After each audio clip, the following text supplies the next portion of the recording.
Good morning students. आज की इस वीडियो में मैं आपके लिए बिहार में वैकेंसी जो निकली थी स्टाफ नर्स की। गुड मॉर्निंग स्टूडेंट्स, आज की इस वीडियो में मैं आपके लिए बिहार बीटीएससी स्टाफ नर्स की जो वैकेंसी 2025 में निकली थी उसका पेपर मैं आपके लिए सॉल्व करके बताऊंगा। तो दोस्तों, ये जो पेपर है आपका 1 अगस्त सेकंड शिफ्ट में इसका एग्ज़ाम हुआ था, उसी का ये पेपर है। तो इसका पहला क्वेश्चन देखिए आप, all of the following are the core component of evidence based practice except, यानी कि core component evidence based practice कौन से हैं एक को छोड़कर। तो इसमें पहला था option patient value and expectation, best external evidence, professional expertise, traditional practices. तो इसका जो राइट आंसर था वो 4 था, और जो कैंडिडेट था देने वाला उसने भी इसको 4 ही चूज किया था, तो इसका ये सही गया था। सेकंड है प्लेसेंटा के सीमांत प्लेसेंट्रल यानी कि मार्जिनल प्लेसेंटल पृथक्करण को क्या कहा जाता है। तो पहला था ऑप्शन में Chadwick mechanism, second Duncan mechanism, Osiander mechanism, और ये था सल्टज का मैकेनिज्म। तो ये था आपका ऑप्शन नंबर सेकंड, इसका राइट आंसर था डंकेन मैकेनिज्म, और जो कैंडिडेट था उसने भी सही चूज किया था इसका ऑप्शन 2, ठीक है ना। नेक्स्ट है which of the following diagnostic feature is considered the hallmark of hypothyroidism. तो इसका जो पहला ऑप्शन था elevated TSH and low free T4, second elevated TSH and elevated free T4, decrease TSH and decrease free T4, decrease TSH and elevated free T4। तो इसका जो right answer था वो पहला ही था elevated TSH and low free T4, और जो candidate था उसने ऑप्शन 3 चूज किया था, तो इसका ये गलत चला गया था। नेक्स्ट है आपका what is the recommended iodine intake for pregnant lactating women as per WHO।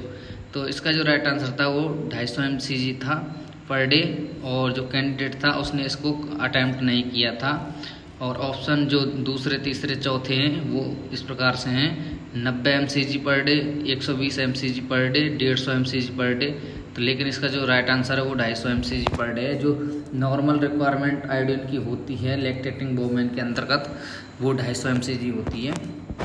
Next है आपका which hormone is secreted by adipose tissue and placenta that regulate the body fat metabolism during pregnancy. Next जो option है आपके progesterone, next है आपका leptin, next oestrogen, next ग्लूकोजोन। तो इसका जो राइट आंसर था वो आपका लेप्टिन था, और जो कैंडिडेट था उसने इसको फर्स्ट चूज किया था, जो कि इसका गलत चला गया था। नेक्स्ट है आपका औषधि को अंतःपेशीय रूप से इंजेक्ट करने से पहले एस्पिरेट करना यानी कि खींचना क्यों महत्वपूर्ण होता है।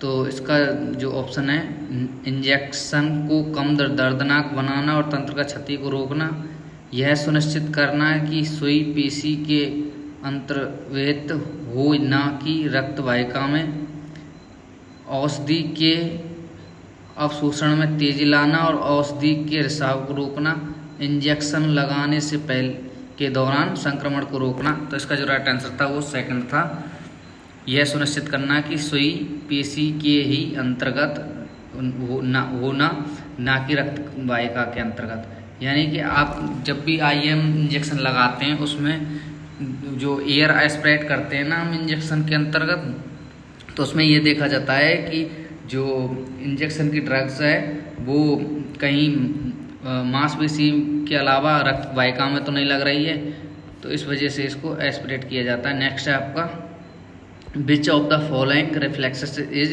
Characterised by the baby throwing their arms and legs outward in response to a sudden stimulus और feeling of being dropped. Option है आपके palmar grasp reflex, Babinski reflex, Moro reflex, rooting reflex. तो इसका जो राइट आंसर है वो Moro reflex है। Next मैं आपके लिए ये बता देता हूँ कि जो भी मैं आंसर बताऊँगा वो आपको शॉर्ट में बताऊँगा, और कैंडिडेट की जो चूज आईडी है वो आपको नहीं बता पाऊँगा, क्योंकि जो टाइम है इसका वीडियो का वो काफ़ी लंबा चला जाएगा। तो जल्दी जल्दी से मैं इसको कवर करूँगा।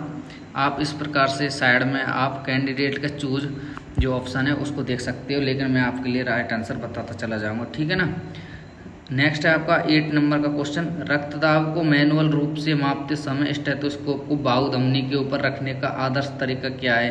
तो इसका जो राइट आंसर है वो है न्यूनतम दाब के साथ धमनी पर धीरे से रखना।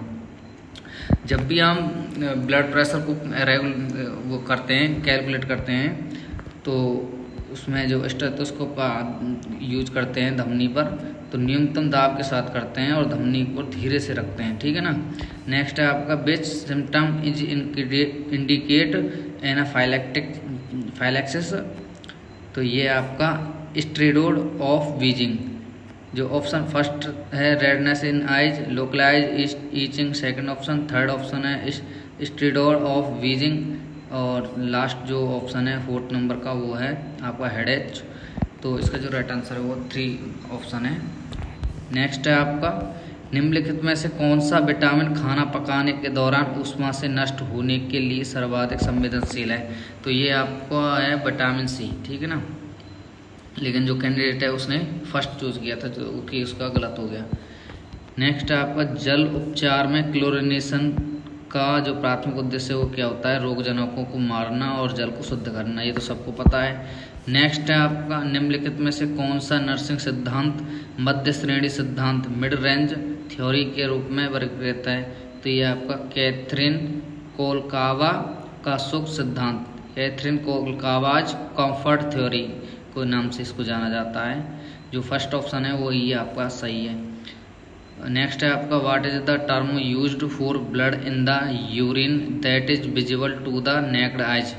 तो ये आपका ग्रॉस हेमेचूरिया इसका राइट आंसर है। नेक्स्ट है आपका नर्सिंग सूचना विज्ञान की मुख्य भूमिका क्या है?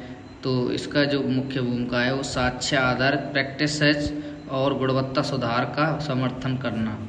नेक्स्ट है आपका which of the following is a key feature for of the manic phase is in bipolar disorder?